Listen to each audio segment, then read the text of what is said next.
So my congratulations, first of all, to those of you that made it to the end. Thank you. Um, we always end these conferences with the last panel, which is very fluid, I'll say, and it's based on questions and answers and speeches, as I said. If you have a little speech to give, this would be the time to work it in. This is a time to bring up big, crazy thoughts. I mean, there's always a good time. Any time's a good time for big, crazy thoughts, but this is an especially good time for that. And sometimes this last panel of the conference is the best part, and sometimes it's the worst part. And so this is, there's a little thrill here, because, this is like watching a sport where someone might hurt themselves, sort of thing. There's a little thrill here, so we'll see if it turns out to be a thing of beauty or something else. So I won't buy. Yeah, no, you're just innocent bystanders here. So I won't introduce our four panelists again because they've already spoken. You know a little bit about each of them, and so we're all no questions yet, Randy. The format is pretty simple. I'm going to ask them a few general questions, very general questions. I think these are what Mike calls Dorothy Dixer questions. And does anyone know that term, Dorothy Dixer question? Did you know that, Mike? The Americans don't know that term. I had to Google it. Apparently, Dorothy Dixer is an Australian politician who was famous for when she had something she wanted to say, she'd make sure she had a colleague in the audience who would ask her the question that set her up to say. And of course, we all do this. And I didn't know there was a name for this, but so I'm going to ask them questions, which are basically my way of saying whatever it is you want to say that you haven't said yet, this would be the time to say it. So that's the paraphrasing. So I will do that just to get things started. I might ask them one or two focused questions after that, depending on how it goes. But what I want to do with most of the time here is let you guys talk. So that's the format. So my first easy question here, and you guys can take this in any order that you want, is that what are the big take-home messages? What are the big lessons? What is it from this conference that someone should go home with knowing, and hopefully if they're going to remember something, what is it that they should remember from this conference in terms of a theme, a lesson, take-home point, whatever. So that's about as easy a question or open as a question as I think I can ask. Who wants to take a stab at that? Wow. Okay. Don't make me call on you. So you're going to go in order. So I have things to say, but Jim, you can I'll go ahead. I mean, I would think some of the main take-home lessons, one would be groundwater matters. It's a very important part of the water budgets of many places, and that we can really take advantage of the multiple states we have as laboratories. And there are multiple different approaches going on, and will continue in both our states, and of course we can look internationally as well. I think another take-home is that we really should increasingly look for cross-fertilization opportunities so we really can learn from each other. We don't do as much of that as we could. I mean, there are things like this where you get sort of token introduction to each other's programs, but I think we tend to sort of just deal with them within our own state more than we should. I think another take-home I might bring from it is that we do occasionally do the anecdotal sharing. We do the short descriptive type articles that many of us have probably written at various times describing the programs, but I'm not sure how much rigorous analysis there is. We sort of assume that every situation is unique, and in-depth study of one state's programs and what worked and didn't work, there's really no reason to do that, or no one does it. And I think probably there is a reason to do that. So I think that's probably something we could do more of. I have some other more general comments, but I'll save them to see if I get a more general question later. Okay. And the beauty of this format is, as we go down the line here, everybody is free to disagree with Jim. Oh, please do. Let's, Matter of fact, I would encourage it if you're so inclined. Who else wants to take a swing at it? I'll go next. We can just go down the line, Okay. whatever. I don't think we have shy people here.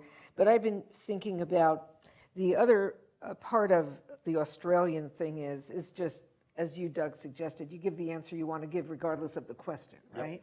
Well, So you do that anyway. Yeah, right. No, so I've been thinking about that, and I've made myself a few notes of things I wanted to share. And, you know, it seems like we all don't want to wait for a crisis. We know things have to be done. I mean, people at every level know that. You know, students know that, faculty know that, the actual managers know that, the public knows that. They may not know what it is. But as I listened throughout the conference, and I asked some people some follow-up questions, it seems that the key driver always tends to be a crisis. It may be drought, it may be mistakes made by state engineers in the allowable limits for groundwater pumping relative to recharge, natural recharge and the like. And then the other thing, and then related to that, I just have the question though, are we catching things in time by waiting for the crisis, or in some of these cases, have we gone too far past the tipping point for recovery from it? So, I mean, there, you know, it's good enough to say, well, we'll just have to wait for the crisis. Well, how long do you have to wait? And bad things can happen while you're waiting. But it just seems like there isn't the wherewithal to get moving on things before you get to that. And besides the crisis of drought and other things, it's also this fear of who will take action and do things to you if you don't do them yourselves first. And so I think we heard that in a couple of the cases that we heard about through the conference.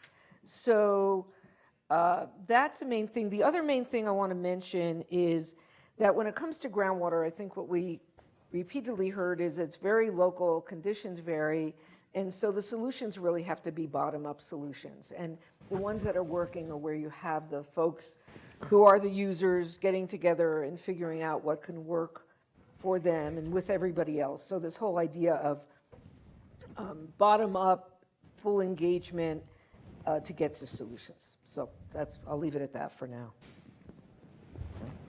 Steph? So I was going to say specifics matter, and what I really liked was the in-depth discussion of the specifics of each place. I'm not so sure that I totally agree with the idea that bottom-up management will yield the best solution. I think it all depends. It depends on power. It depends on who has the water rights and who doesn't. I think that one of the things that I was looking for a little bit more is a discussion about the losers in all of these situations. If we're thinking about what's going to happen in California with all the water rights that are historical and that pertain largely to large growers in the valley, there will be a lot of losers and a lot of precluded future for other kinds of uses of water, including by maybe smaller farmers. So I would like to suggest that the law, the legal lens sometimes gets overwhelmed by the specific details, which are absolutely incredible and fascinating, but we may forget some of the bigger picture. And the other thing I didn't hear at all was doing with less. We assume a certain growth trajectory, we assume a certain agricultural productivity under current conditions of high inputs, including water. And that is also part of what can we sustain this by smarter water management, by water exchanges, by water pricing. Can we really achieve a better future and a more equitable future about who gets access to water and under what conditions, including that groundwater? So I think that's an area I felt somewhat, I would have liked a third day where we could have started to really think about what the impacts are of the current water regimes, as bad as they are in terms of groundwater. I'm last.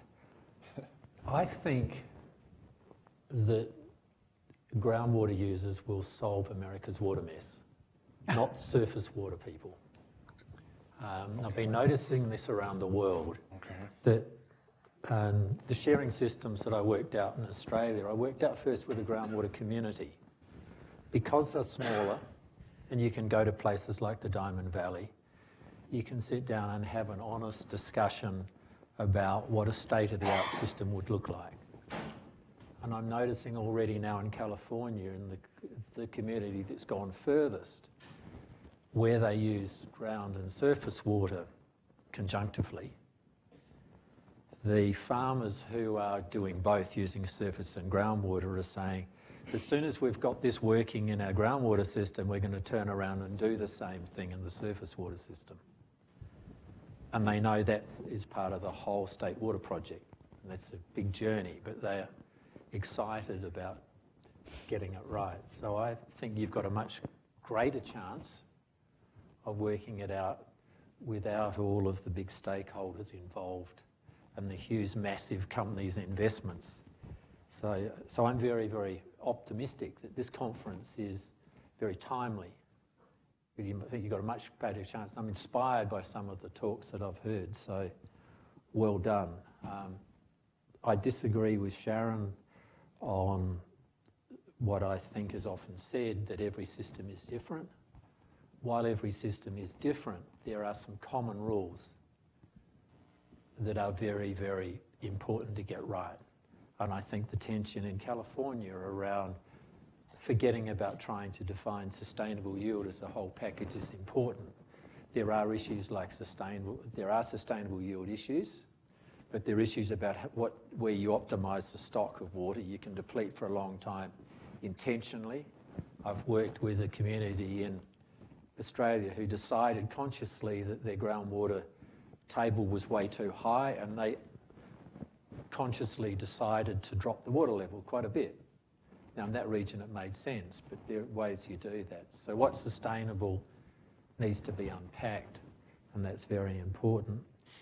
If you design well, conceptually what you'll discover in any area where groundwater is being mismanaged or surface water is being mismanaged, the value of the activities that are occurring are suboptimal. So if you go in and put a place which is designed to work really well, and a framework which emphasises on getting everything right in a really robust way, the cake is a lot bigger. If the cake's a lot bigger, then conceptually there can be no losers in terms of access to water. There is another set of issues which is about social equity and about why you have poor people in society and everything else. And in a lot of water debates, a mistake is often made to try and fix all the social community problems in one area using water, because water is one of the most powerful local tools you have. And water managers that get into compromises that are around complex social agendas, I think, make a mistake. You're better off to use local rating structures, taxation arrangements, and so forth, rather than trying to achieve it with water. And the other thing is reason why I think there are some common systems. I've been working, I'm actually recently in China. And the Chinese are very good at doing some things. One of them is testing and trialling different systems. One of the systems they're trialling is a sharing system, much like the sort of sharing system I talked about. And when I was there in February, I was in the actually offices of the Central Ministry for Water Resources, and they were saying that they had decided to call everything in and scrap all the water rights everywhere throughout the whole country, essentially, so they can come up with one standardised accounting system, essentially, so that as they join more and more water resources together and surface and groundwater resources get more and more connected, and they transfer more and more water from one province to another, which they're planning and expecting to do, as California is doing, as even Mexico is now trying to get more water done. They have a common currency. So I think there's a need for a common framework and approach that absorbs and allows each group to manage locally according to its specific needs, but there is a common toolkit. Essentially, cars have four wheels, with few exceptions, they all have a steering wheel. So Doug, if I could just jump in here, I made some notes when Jim was making his presentation this morning about Arizona. And, you know, I said bottom up, but what I wrote here was you got to tailor the plans to the local conditions. And you can have a common framework, but you need to tailor the plans to the local condition. And I want to mention that in very briefly, two contexts within Arizona. Jim was assistant director for groundwater for the Department of Water Resources. And when he was assistant director, he oversaw the directors of each of those AMAs who had different amounts of staff depending upon the complexities, but they put together management plans and other things that really took the input from their region, and within the overall framework and the guidance of the statutes and the implementation, there were differences. And then over time, especially after 2008, the big recession, they got rid of all the local offices and basically had one AMA director for them all. And you were gone by then, right? Yeah. And so from my view, we lost the ability to have some of this local. Yes, you still have groups, not to the same extent. But the other thing I wanted to mention in the case of Arizona, and when I think about bottom up, we heard from Holly Richter about the San Pedro, and I asked a question about the district. That was a very complex thing. It went to the voters. It got mixed up with another big development issue, and they didn't approve the district. We have a situation in southeastern Arizona, which Jim didn't mention, where there is no groundwater regulation, and there's a tremendous increase in groundwater pumping going on. There's more trees being planted. There's what I might call some boutique ranching going on. You know, it's a beautiful place to live. People are coming in, and there's very significant strife across amongst the groundwater users and the ranchers, and they worked for some time to try to come up with a proposal to do something different from an AMA or different from an irrigation non-expansion area, and they didn't quite get there. But that's the example of the bottom up. These groups need to work together to come up with some kind of solution that they then can propose to the legislature if they need legislative authority. So I just want to clarify kind of some of my thinking when I was speaking about the bottom up. I was really doing that in contrast to the top down, where somebody just tells you what to do without taking those local conditions into account.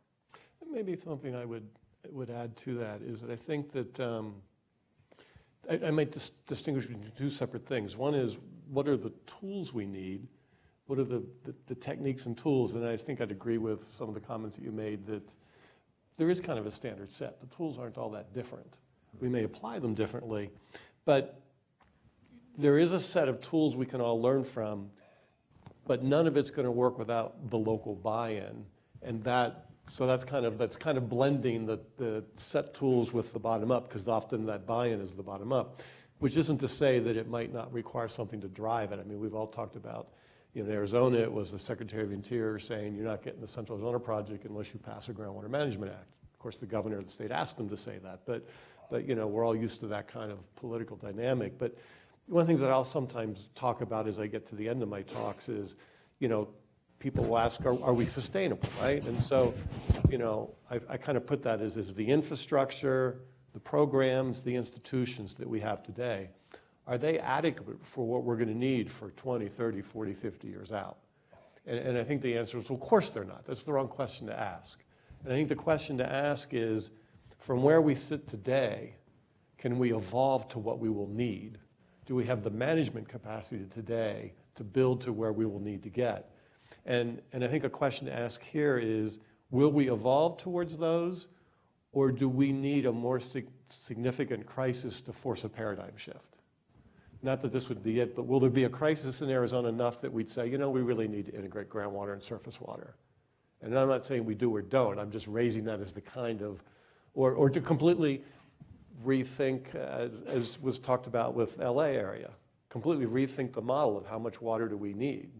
Well, we could cut our water use by a factor more than half. We could do it. Are we going to do that? And what crisis would it take to cause that? Let me ask you a question on that, or at least in my mind, it's related to that. And I'm glad you're debating this issue of, there's all these different approaches. Is that a good thing that reflects the diversity of conditions? Or does that mean 9 out of 10 are doing it wrong because there's a right way to do it with a certain set of principles and the others should adopt that principle? That sort of debate is helpful. There's another debate I struggled with in organizing this conference, because when you organize a conference, when I organized this conference, one of the things I wanted to do is I wanted to highlight successes and innovations. But of course, in the case studies I would choose, that forces me to make that judgment up front. What is a success?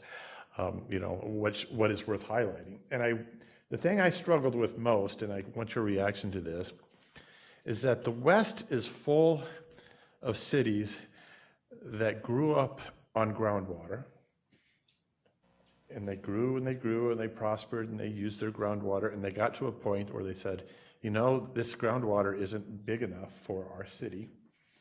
And what most of them did then is bring in surface water. Albuquerque did this too. So certainly most Arizona cities did this.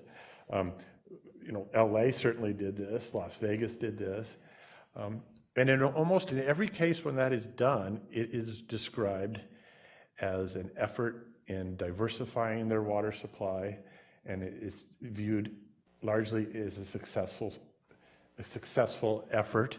I was going to have a presentation from Albuquerque. They very much feel that by bringing in surface water several years ago to augment their groundwater, that has stabilized their aquifer. They very much view that as a success story, as an innovation. And I'm really torn by that, in that their supply is more diversified. Their ability to reliably serve their customers is undoubtedly increased. But I'm inclined to think that's not a success. And that's partly why I invited Stephanie to talk about Los Angeles. Is Los Angeles growing from a small community based on local resources to now having water from Northern California, from the Colorado system, as well as local groundwater, as well as local surface water? Is that the success, the way that they've diversified? Or success, the exact opposite of that, which is largely the proposal that you talked about? And so, I don't know if there's what you want to react to here, but there's this issue of what's the bar here? What's the? I can't in my mind decide what is successful, what model is successful here, because in part I can't decide what the goalposts are. Well, I think that what's successful in one period may not be successful in the next period. So certainly the ability of a place like LA to appropriate all of these resources was an incredible success of this idea that humans could master the environment. And there were lots of resources available. There's a lot of land, petroleum was really cheap, timber was really cheap. Things were really cheap. So at the time, people just went for it and used all of the available cheap materials, including importing water. Times have changed. So the success of one period may be the Achilles heel of the next period, because what happens with that success is people have expectations, right? So what is the expectation of, what is the desire of kind of normal people? Single family home, an automobile, a yard, being able to use resources as much as they need, right? But that paradigm is arrived at a kind of end, in the sense of water is a limited resource. Petroleum, we know, creates not only air pollution and water pollution and soil pollution, but it's also contributing to climate change. So I think that we evolve with kind of the outcomes of our successes, perhaps. And then you have to go back and say, well, that might have been a mistake, but we didn't know better. you know, the goalposts in the active management areas are, you know, 100-year supply, assured supply, you know, good luck in year 101, I guess, but 100-year supply, or safe yield. And it was pointed out, safe yield means there's no water available for anyone but the human users. We gotta constantly reassess what's success here, I guess. Okay, that's. Well, I want to just briefly follow up on that because I was in the state agency at the point where we were pushing folks very hard to get off of groundwater and onto the CEP and their SRP supplies. And by and large, I'd say for all the reasons we've talked about, that's a good thing. But I was very aware at the time that we were moving people to a supply that was going to be more vulnerable and put them at risk. And so now you've got a situation where they've made, largely the cities, the older, larger cities have made that move. It's awful hard to build a new system and still maintain a redundant groundwater system because you might need it at times. And so they're more vulnerable now. They're now more dependent on a supply that's more variable. And we now realize much more than 15 years ago how variable it is. At the same time that we haven't maintained our groundwater infrastructure. And so it's both a total supply problem and it's also the ability to move water around the system because you've got a point source coming in as opposed to wells throughout your system. And so that's. So Jim, I'll just add, I agree with what Stephanie said. Stephanie's your first name, right? I just want to make sure I had it right. Said about things changing. Because if you listen to particularly presentations from some of the water providers that are members of Metropolitan Water District, and their pie chart keeps changing over time. And they're very proud of that, and they're very proud of if they're using reclaimed water more, so they're making more of the local resources. It's all about adaptation. And I don't mean just to climate change, it's adaptation to growth and all those things. And Mike Wireman, I think, left, right? But he and I had breakfast this morning, and we were talking a lot about adapting. And so Jim just gave the example of, you know, not maintaining your well system. Well, the story of Tucson, which is a whole interesting story, but I have a 6 or 7 page article if anybody's interested in it. We ended up with a very reliable system because we're using storage and recovery to use our surface water. That wasn't the intent, but kind of by accident and happenstance, we got to a reliable system. Phoenix, on the other hand, the city of Phoenix, a very small percentage of their water supply is pumped groundwater. And so they're looking at it as to what is the optimal way for them to be prepared for different situations with the Colorado River. So what have they done? They've worked out some deals with Tucson folks. And they're storing their water in Tucson. Tucson will pull it out of the ground. They'll get Tucson's water off the canal and so forth. And so what you do see is innovation. I think you said, you know, successes and innovations. Well, that's what people are doing because their goalpost is they have to provide water to their customers 24/7. And that's what the water suppliers are doing. Now, how much water do we need and so forth are all open questions. So I agree, you know, I'm elaborating it, but I agree with Stephanie's response to your question. I was going to ask these separately, but we've already got there. Is there any, and Stephanie kind of took the bait with talking about took the initiative is a better phrase, took the initiative about what didn't we talk about that we should have? And you talked about, you know, we didn't talk about who's the losers in this system. And I think we just touched on that with this idea was these groundwater communities shift to imported surface water. They are shifting a risk in many respects to a distant community of water users, you know, and so there is some equity dimensions and things like that we didn't talk a lot about. Is there anything else that anyone wants to highlight right now that we didn't talk about that hasn't come up yet? Or so, Doug, I would say there's probably a ton of things. I would really be curious what the audience. I do. That's where I'm going after. respond I just want you to because answer this first there's all because I kinds of promised you I'd things. ask. No. There's so many things that I'm not sure I have anything to specifically I was going offer. to identify a couple of things that I think we haven't talked enough about. Okay. In fact, hardly talked. One is around governance and how you make governance systems that are not corrupt and are trusted and highly respected. Okay. When you talk about losers, the biggest loser in any sensible water reform in America must surely be your profession, the law profession. because the law profession is a big parasite, to put it bluntly, on water management. They're making a huge amount of money. I'm actually not a lawyer, so just keep going. Okay, with sorry. this. Well, sorry. Well, sorry to the lawyers here, but I can't say it. yeah. So. But how you design local community governance systems that handshake with regional and nationwide ones is something which is very hard to talk about, particularly when you realise one of the adaptation rules is that your governance system has to be able to adapt and make final decisions, not interim or temporary ones, as fast as circumstances change. And in a lot of water resource issues, that's a matter of weeks. And if you can't change the way things are being managed quickly, you're going to have a problem.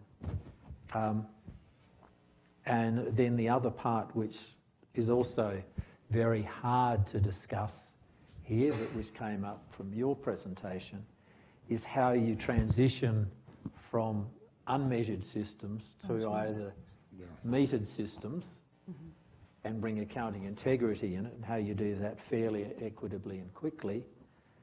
And now with the new Holy Grail, which is emerging, is can you transition and skip the technology and go to satellite-based systems, which are now available off the shelf, but are very rarely used and feared. And then the other thing, the other heresy thing to raise becomes, and was in actually Ostrom's famous list of 8 essential criteria for successful governance systems in developing countries. And that is that the community should fund and pay for its entire governance and management system itself.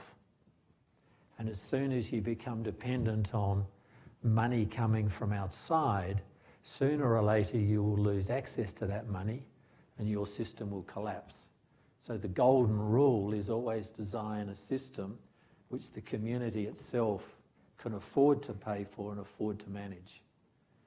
And building that in, I think, is something which global experience says is critically important, but once again is very, very hard to talk about, particularly in this country and the way rural communities work. And I think I can say this as an outsider. There is a massive transfer of money from the urban sector of America, and probably even from the eastern states, to water users in the west, paying for infrastructure and paying for a whole pile of things which Ostrom would say will ultimately lead to failure. And the first response is to say, can we get the government to rebuild this or pay for this or pay for that, rather than saying this is in our own interest to do it. And in respect to the Diamond Valley people, they sat down and said they were going to pay for whatever they put in place. Okay. Stephanie wanted to make a comment, and Jim wants to make a comment. I'll encourage you both to make concise comments, because I think we've primed the pump enough that we should involve the I audience. just have a kind of footnote. I'm really, really interested in interstate regulation. Yep. And you know how the Interstate Commerce Clause is at the heart of any environmental regulation, and it appeared from what I heard, this interstate question arises again in terms of transboundary groundwater systems across states. So the interstate issue is a fundamental constitutional one for the United States, and it's very tricky. And I'm really, really interested because it could affect so much regulation in this country, depending on how groundwater issues are determined. I think it could cascade to the Clean Water Act. It could cascade to lots of other things. So that was a really, really interesting part of the discussion. So I'll just briefly list some things that are on my list of things we haven't talked enough about, and then we'll leave it to the audience what they want to get into more. And one that's always high on my list is governance, but Mike just covered that. I think another one is recognizing that most of these choices we're talking about, though we frame them as technical, hydrologic, and legal questions, are essentially value choices. I think we miss that a lot. Yeah.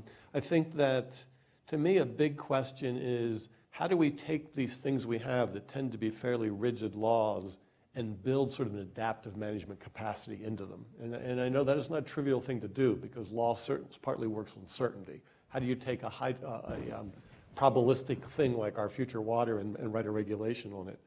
I think something that got touched on briefly, and it was in a little bit even what Stephanie had said about the allocating that aquifer that's empty at the moment, there's this question of public and private. What's the role of markets? What's the role of private ownership of water?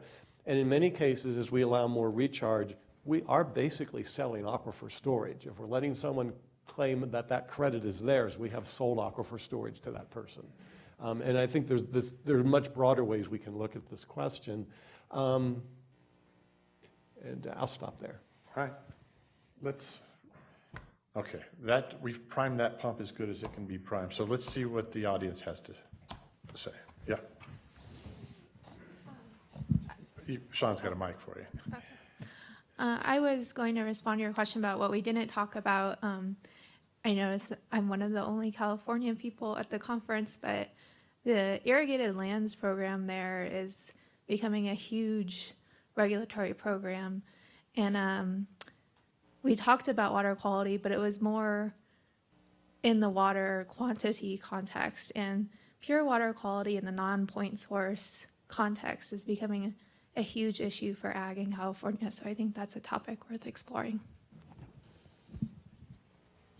Sean, just use your initiative there to any hand up you see. So I want to touch on something that Mike brought up that we mentioned or discussed a bit at DU's Water Symposium a couple months ago, is that there's really no easy mechanism to get attorneys out of these complex water trades currently, because it's like a ethical association, according to most bars, for an attorney to advise someone who isn't their client on any sort of water issue. And I was wondering how you guys see any sort of future of attorneys being able to be less of an important part in water trades and be able to have more like mediators, like we have in other sort of property disputes, be a legal avenue that can actually be taken without attorneys worrying about ethical associations or ethical violations from the bar. And then a follow-up to that is, in regards to waiting for a conflict to actually occur, I think a number of different groups would actually argue that our water system is already in crisis of conflict.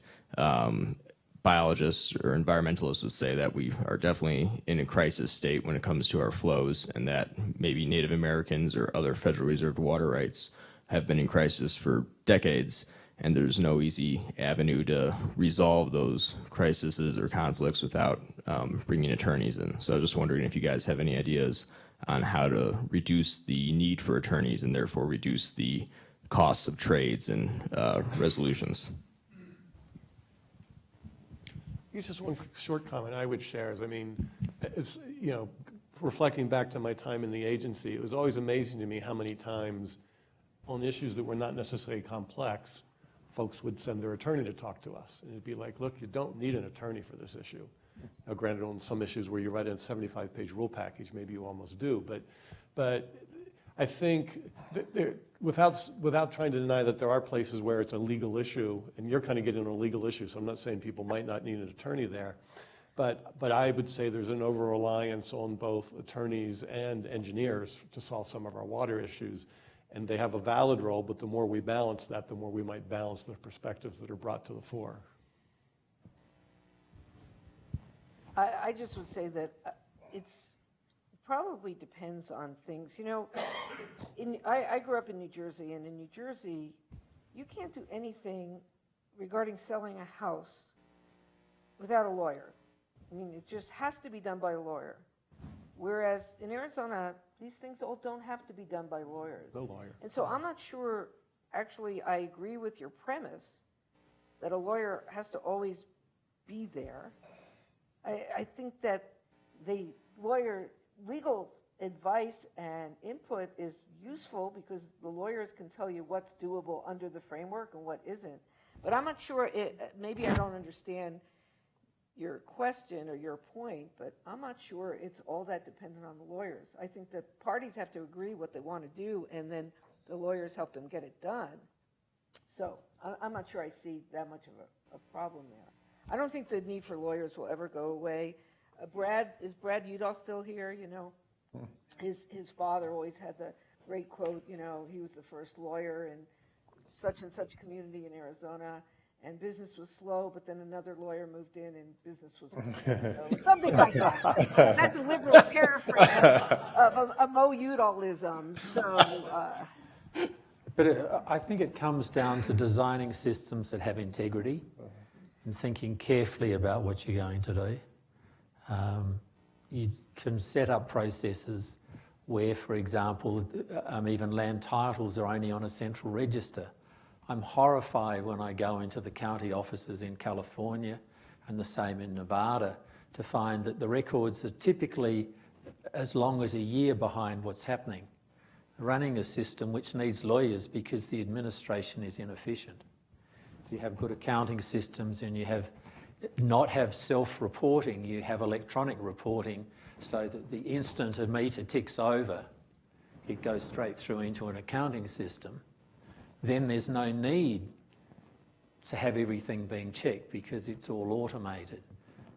There's so many opportunities to design things. One of the big advantages of unbundling, having shares and then separate allocation systems, that I can decide to transfer $5,000 of worth of water to you by logging into my water account and transferring to yours. As soon as we say we have to have a lawyer to do that, I say, oh, forget about the transaction. If I've got to pay $5,000 for a lawyer and you've got to pay $5,000 a lawyer, why would we do it? But when you set up those systems, if I can save $500 by not irrigating and saving a little bit of water, or actually driving home and going out and switching something off rather than going to bed and doing it in the morning, I will. But when you design systems that have that elegance and sophistication, then you don't need to have all the lawyers involved. When you have clunky, awkward systems that are poorly defined, where there are big risks, and when the costs of making a mistake are huge, then you've got to have a lot of lawyers and you're very careful. And what you have at the moment is a system which is clunky, risky, unpredictable, very hard to understand, and very hard to find out who's what's going to do. When I was in the Diamond Valley, I convinced the state engineer to send a registered letter to everybody who he thought had actually a water right. And he assured me it was okay. He had a complete register. It was there. He could show it to me. I said, well, let's just send a letter. 50% of the letters came back, not known at this address. And because Diamond Valley is small, we then walked into a big community meeting and said, who is this and what's their address? And the community fixed it up in 10 minutes. No, it was probably an hour, but it was a fascinating process. A lot of the administrative systems used in water are like that. There's paper all over the place. It's hard to know what to do. So you need lawyers. You've designed a system that needs lawyers. If you design systems that have integrity, there's a massive investment in fixing them up, as we had in Australia in the 1990s. We had paper everywhere. We didn't know who really had water rights, where the licenses were. We didn't know what was current. But we decided to go through a very expensive process to clean it up. And it costs a lot, but having cleaned it up, then we don't need the lawyers. But having cleaned it up, you've got to commit and design a system that maintains itself. So you design it so it doesn't get behind again. The problem you have when you have paper-based systems is staff leave, and so a pile of paper starts piling up and it gets more and more behind, and the farmers are saying, I've got to irrigate tomorrow, and they'll ring up and say, I've got to do this, can I do it? And you get into a culture of chasing your tail. And once you do that, then you get behind, and then you get depletion. Then you find the values of properties are going back and community disruption emerges again. So as I said, the really hard part, and you're right in saying this, is to understand that this is a lot about social culture and about what people really want to happen.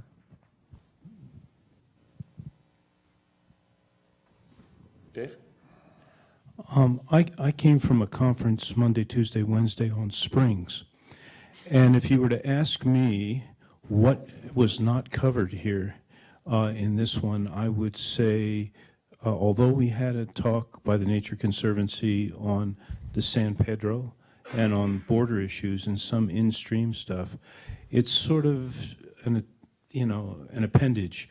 We talk about water for people moving here and there, and if Los Angeles should do what Tucson and Las Vegas has done and convert their lawns to desert landscaping, and this is all very, very important. But we don't have anybody from the Park Service here. We don't have anybody from the Forest Service here that I know of. And they're concerned with things like springs and ecosystems. They're worried, like on the north rim of the Grand Canyon, if there's a lot of bison there who are just trampling over the springs, whereas bison herds in other places, they don't have that problem because they have predators. They have wolves that keep them away. And they have to decide, should we put fences around our springs? We talk about in-stream flows, and we always assume big wetlands and an East Coast mentality where it's humid and you have rivers and riparian areas. But in this desert Southwest, huge numbers of our springs are just small little oases. And we really, I tried to allude to that a little bit earlier, but these have, in their biology, you can tell whether the spring has been perennial over a long time. There are some species that'll let you know that. They can be the canary in the coal mine, or maybe it's the willow flycatcher in the Palo Verde tree, I'm not sure which, but they can give us more insight. So Jim, at the end of yours, an emerging issue was habitat. And for some people, it's been emerging for a long time. For the Native American tribes that have religious value to these springs, it's been for a long time. When Mike Young and I talked to Sam after the Diamond Valley talk, and I said, how many shares are allocated to the environment?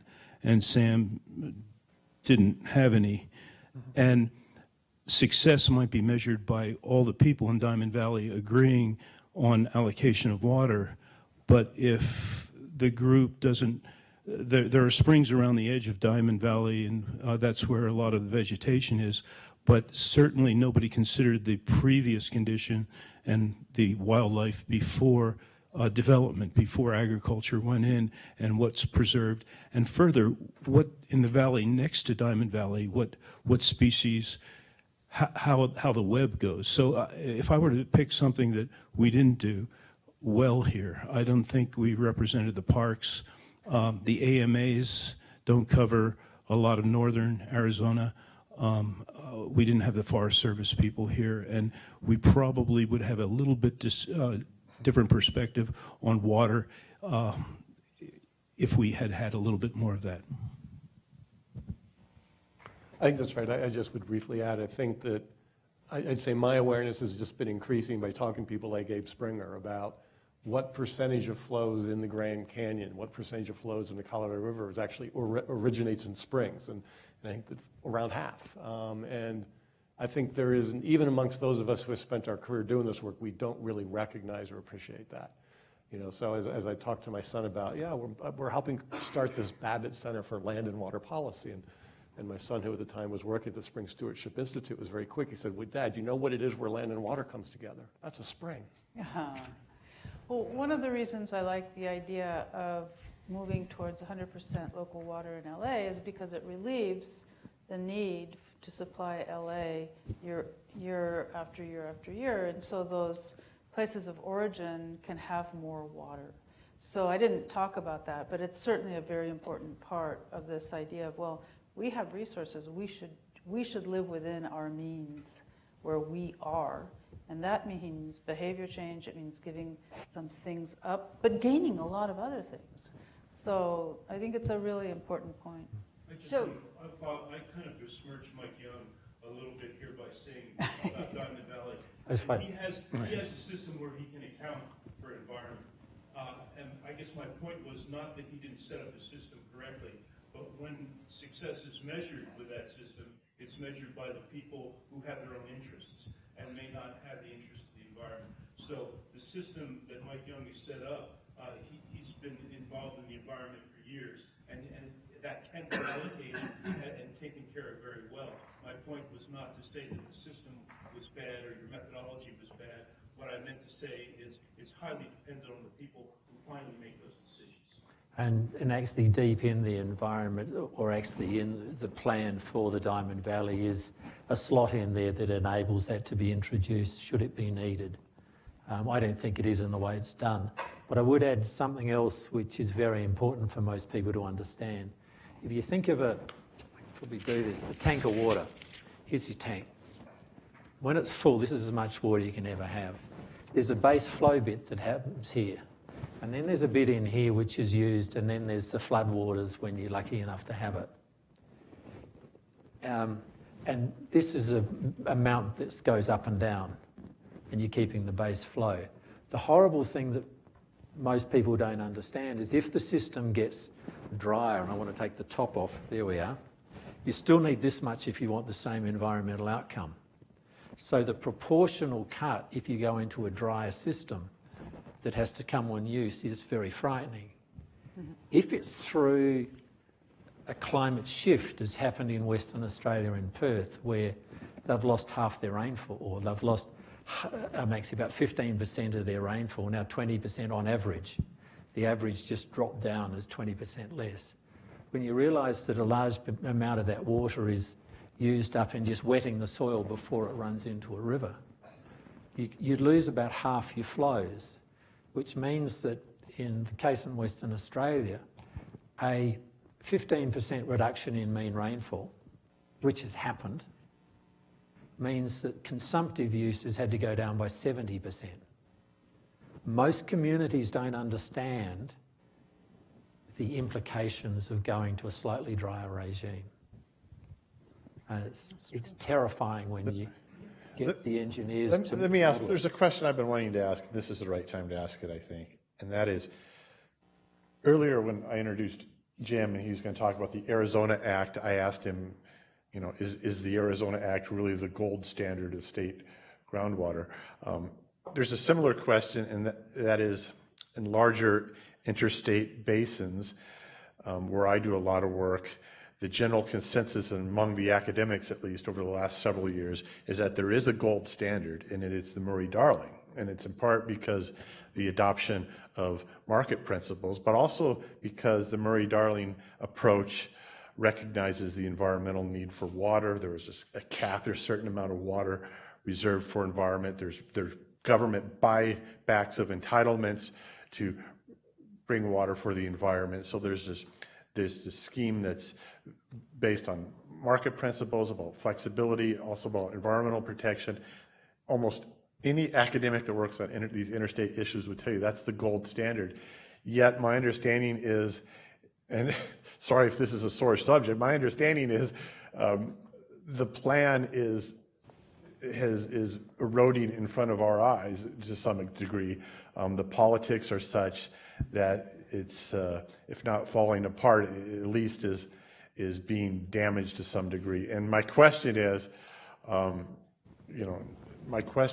is there a learning experience here? Is there a lesson here that is more universal about water reform and innovative water management that you can draw from the recent experience?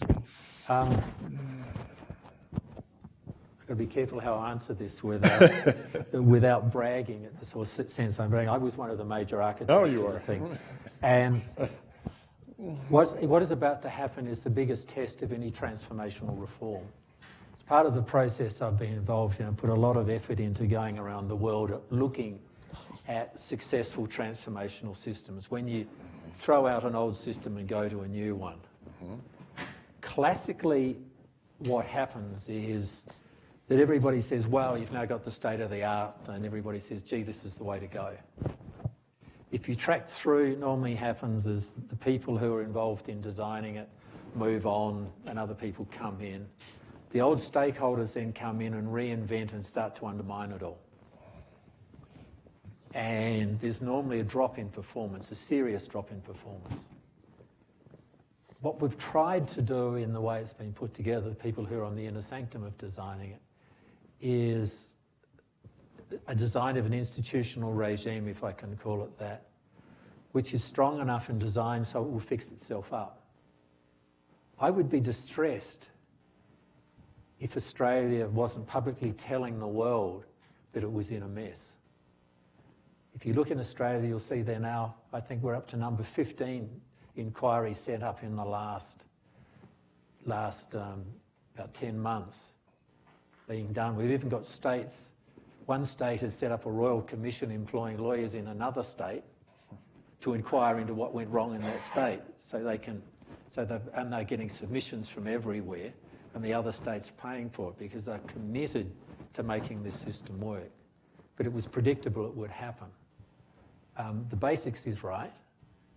There have been, and the mistakes that have been made, and there are many, many mistakes, are around relationships between ground and surface water. Surprise, surprise. Mistakes around putting too much federal money into the system and not getting enough local ownership. Mistakes around governance structures that put wealthy people with vested interests inside the governance system rather than using expertise-based stuff. So you get them trying to manipulate things like exchange rates and all the other things to their personal advantage. And to do things like buy favours in political parties so that when they steal water, nobody notices. The strength, I think, of the system you're seeing is that all this is coming out. And that's why you're hearing about it. Yeah. And it was designed to do that. So underneath it is a very important issue around transparency. And the thing which will save water managers from themselves is systems that are highly transparent and do have enough integrity that when people start cheating, that can come out. So if I could just add something here, Doug, because I was just at a meeting last week. There was an international meeting about agricultural water, sustainability of agricultural water use. And we heard about the Murray-Darling, and we talked about agriculture. And one of the fundamental issues in general, as we think about some people using less water so other people can use more water, is distinguishing between water efficiency and water conservation. Yep. And so I think you have to keep having your eyes on what is the objective. Yep. And based on my understanding of the Murray-Darling, it is a great system set up to get water for the environment, and we know our state laws in Arizona don't give any recognition to the environment, and many other states don't. Very difficult to get people to buy into what is the value of water going to the environment. I mean, the economists work on this, gets questioned. I've heard high-level people question it. But unless things have changed, what the Murray-Darling whole arrangement dealt with was ag-to-ag transfers and ways to get water for the environment, and didn't deal with one of our major issues of the West and the Colorado River Basin, is this whole thing of increasing needs for municipal use, or demands. They may not be needs. So that's where I think, going back to Jim's earlier point, you compare, you learn. I've spent a lot of years now learning about Israeli water management and also water management in Jordan. I go to that region a lot. And so I now can give talks about Israeli water management because I know enough about it, and I can say where are the correspondences and where are they not. And so I think it goes back to, you need to know enough about it, and the Australian system has been designed to achieve the objectives of that system. And we need to learn what are the best points and then talk about tailoring it again to ours and so forth. So I think we go back to Jim's very early comments. Just on that, we have also makes the organised so that urban users are the same as the environment, and urban users have shares in the system. My city, Adelaide, has shares in Victorian water and in New South Wales water, and in South Australian water as a risk management strategy. We've now set it up so that using these water accounting systems, you can do a trade of water which was in New South Wales through into South Australia in 40 minutes. All the paperwork's all done. And there are no lawyers involved. And the same with environmental water. And we're now finding some fascinating stuff where when we have droughts, the environmental water managers say, we would rather have cash to do what we need to do to manage the environment best for the outcomes we're trying to get. So they will sell some of the environmental water in a drought when the price is really high back to farmers or to a city so they can get the cash that they need to get a better environmental outcome. But that's when you get into things, and it's been fascinating as well to see a huge shift in the people who are involved in talking and debating about environmental water managers. It became fascinating once these people had water allocated to them and they had to decide where to put it, when and how, and they had to choose between wetlands and had to do, and the Quarry Marshes is a lovely example of this, birds to actually breed and fly away need to have the marshes wet for 30 days. Part of this Australian climatic system for thousands of years has been very, very cruel. Many, many times the birds get to about 20 days of water and then they all die, and those that survive come back and breed again, and when there's a 30 there. And if you're an environmental water manager and there's water in a dam above you, you have to decide whether or not you're going to use your water to flood the marshes this time or wait for another time. And the people who were very good at lobbying and screaming and saying we've got an environmental problem, given the chance to solve the problem, hated it. Let me ask just one more thing about this Australian case, but bring it back to a more general lesson. And that is the reforms that happened in the Murray-Darling were prompted by 20 years of horrible hydrology, just incredibly. I mean, to call it a drought is to understate the severity of the situation. And in many of our cases, I think all of our cases that we talked about here, where there's true innovation, there was a crisis. You made this point, Sharon.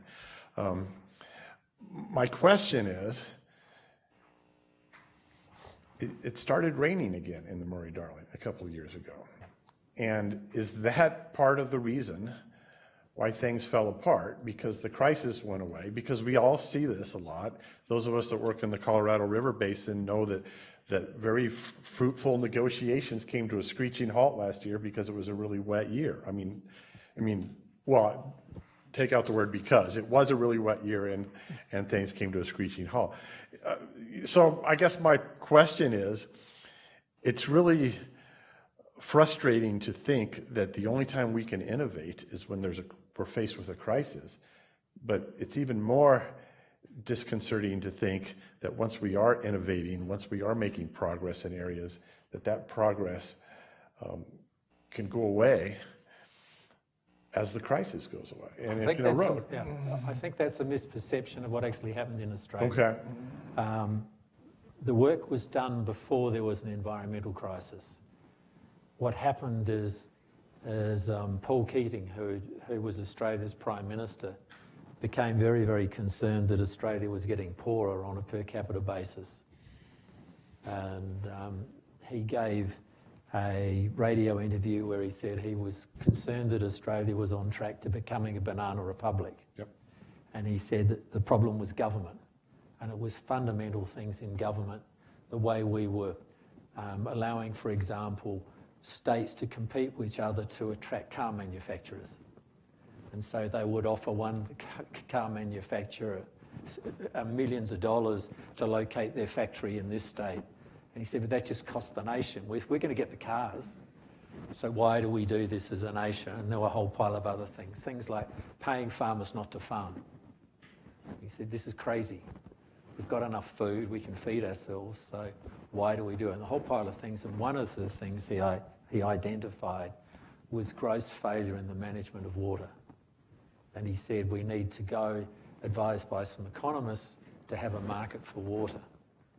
And the economists in Canberra, like Washington, came and said, okay, set it up, make it happen. And they did some payment tricks like you had.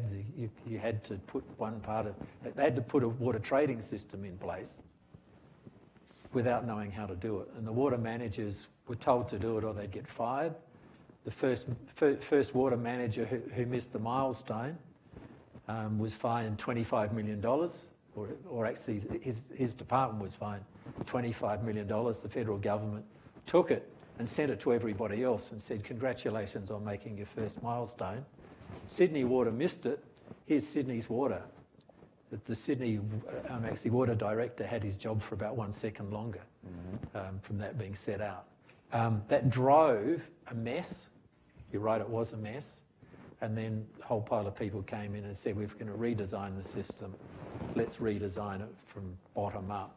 The thing which is part of the Murray-Darling Basin formed from the drought was that one of the things that was needed was a single authority planning over the whole system. We had one that did the surface water but not the groundwater, and it was done where each state had a power of veto. So it was essentially dysfunctional in a whole pile of areas. It was clunky. The decision was made in the drought to move to an independent authority, and the rhetoric was said, and we pointed to the equivalent of a Federal Reserve and said what you need is simply a decision-making structure at the top which can respond really quickly.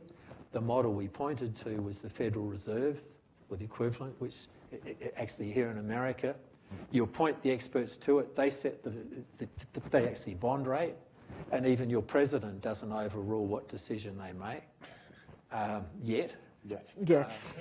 But and we said we need a Federal Reserve for water who's in charge of the Murray-Darling. And in the drought crisis, the equivalent of all the governors were called in and they agreed to let it happen. And so we then flicked that switch, and we were lucky that the drought continued for long enough that they didn't step back in, but they did, towards the end of the drought, partially step back in. So the design's not perfect. We're about done here. Let me just see if there's any. Let me see. Oh, John? Oh, she had her hand in the back. Okay. Great conference. Thanks to all. 2 quick points. One, regarding the point that David Creamer made, I strongly recommend a volume called Cultural and Spiritual Values of Biodiversity. It's available now on the web for free from the United Nations Environment Program. Just try Cultural and Spiritual Values of Biodiversity. The remarkable collection has one clunker in it, and that's mine. It's my best work, but it's an extraordinary collection of remarkable authors, including many spiritual leaders of Native Americans and indigenous peoples from around the world. Second point that I'd like to make is that we didn't talk about one thing that I find very disturbing. Are we enabling the alcoholic civilization to get to the last case of whiskey? Are we using up the last stash? How fragile and how vulnerable do we want to get? How far are we going to let this system go towards really serious crash before it does? Sean, yeah.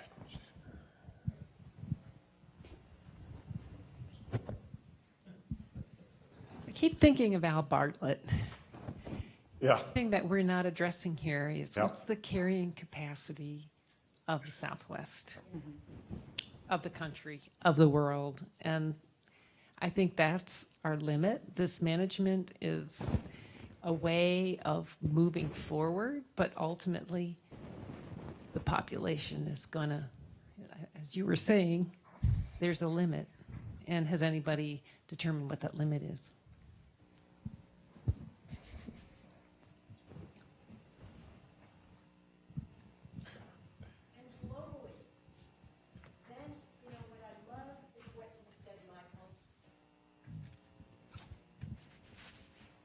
That this has to be output based, like with healthcare, with anything. You have to have something to base your plan on.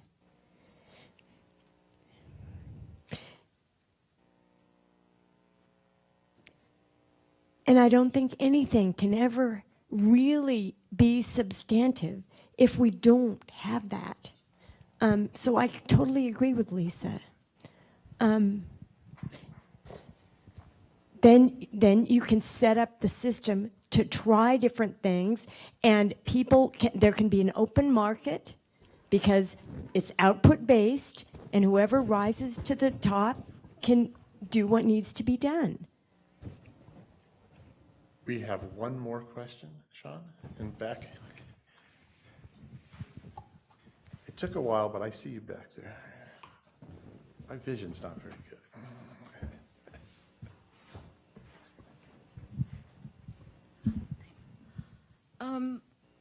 One of the things that I didn't hear addressed during this entire conference, the recent drought in California severely impacted local, mostly Latino-based communities around Salinas, and they're rural or small town. And one of the stark images that I still remember is these pictures of these trucks with huge water tanks driving into these small towns and delivering water to the locals, while at the same time water was going through these diversion ditches, going to the farmers who had senior rights, and then people, other photos of people in California or in LA rather, watering their lawns and filling up their swimming pools. So when you were talking about the issue of losers in terms of outcomes for recharging groundwater and the diversion or the disconnect between surface and groundwater issues, and I kept thinking, well, they're already losers. They were all over the news during the recent drought in California, and they were the locals who were adjacent to these areas who were powerless to get water for their basic needs. So I kind of would like to hear how any of you would address that, because this isn't a future thing. This happened already. I can answer that because I've been working a lot in one of the regions where that happened, Porterville. And what happened is the people who lived in the towns that you're talking about, who had water being trucked to them, had it being trucked to them because the groundwater table had dropped below the bottom of the wells they were using. The larger irrigators knew this was going to happen, and so they'd sunk much deeper wells. They understood depletion was going on. The transition through to the framework I tried to talk about to now, one of the slides I went through very quickly puts in a rule that says when you get to a minimum water depth, allocations to all people go to zero except households. So you tell everybody up front and you essentially guarantee that the water level will not go below a certain level. That gives people the local security, and it's why there's been such local buy-in to going to a scheme roughly along the lines of what I've been talking about, because we've built in a mechanism that does that. The golden rule in designing systems that work comes out of the first Nobel Prize ever issued in economics back in 1952. It says you must have at least one instrument for each actually objective you're trying to pursue, and this is a nice example. A good plan recognises that households need water and need it continuously, so you have to build in a mechanism that guarantees they will always have access to water. So I think that that's a absolutely laudable goal. I also think that the horse is out of the barn for a lot of those communities, and they cannot afford to dig deeper wells. And some of those communities have water that's so contaminated they can't drink it. That's the other reason why water is trucked into those communities. Yeah. They can't wash their dishes, they can't wash their children, and bottled water is insufficient. So I think that while what you're describing is a step in the right direction, I also think that the step in the other direction is to think about how and why those large corporate agricultural users have the water that they have, and whether that's appropriate going forward. And that's a whole different kind of question that is very difficult to figure out. It's extremely complex and involves a lot of rights that are inscribed in law. And so I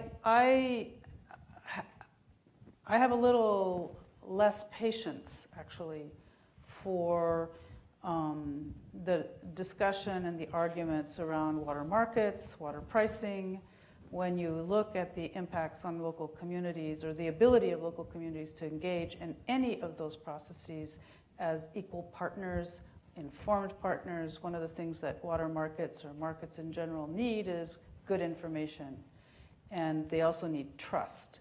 And in the state of California, water has neither had good information for all players nor had any trust. There's an enormous amount, to pick up on Michael's point, of corruption in water in California, and a lot of deals that have been made that are really not very transparent. So I'm sorry to be a little bit irritated about it, but the situation of corporate agriculture in California is very, very serious in terms of water management, groundwater contamination, land contamination, air contamination, let alone the way in which the whole situation affects local communities and workers. So I'm going to say something here in terms of a couple things.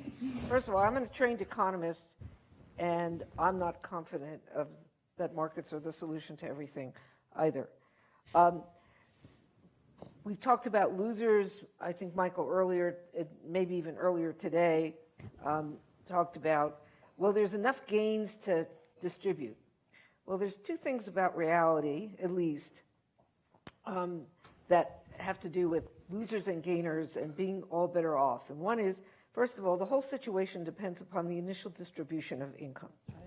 And secondly, there has to be a mechanism to share the gains with the losers, and we typically don't have that. We don't start with that blank piece of paper, where we can design the optimal system. So we have to recognize that. I think your question brings up a question that I don't know enough to answer in the context of California, but we've talked about those who are exempt from pumping limits, regulations, and so forth.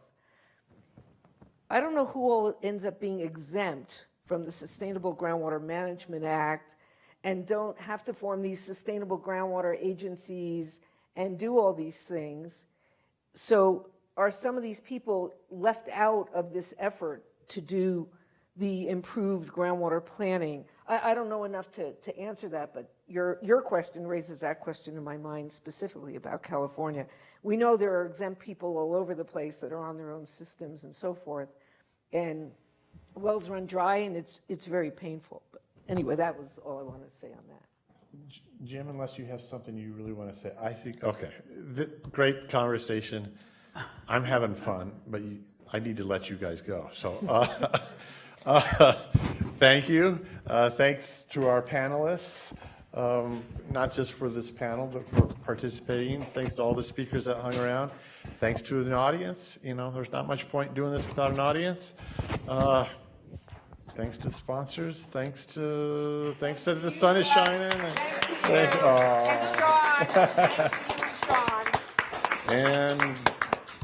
And good luck with the traffic. Good luck making it. Thank you. Well, I hope so.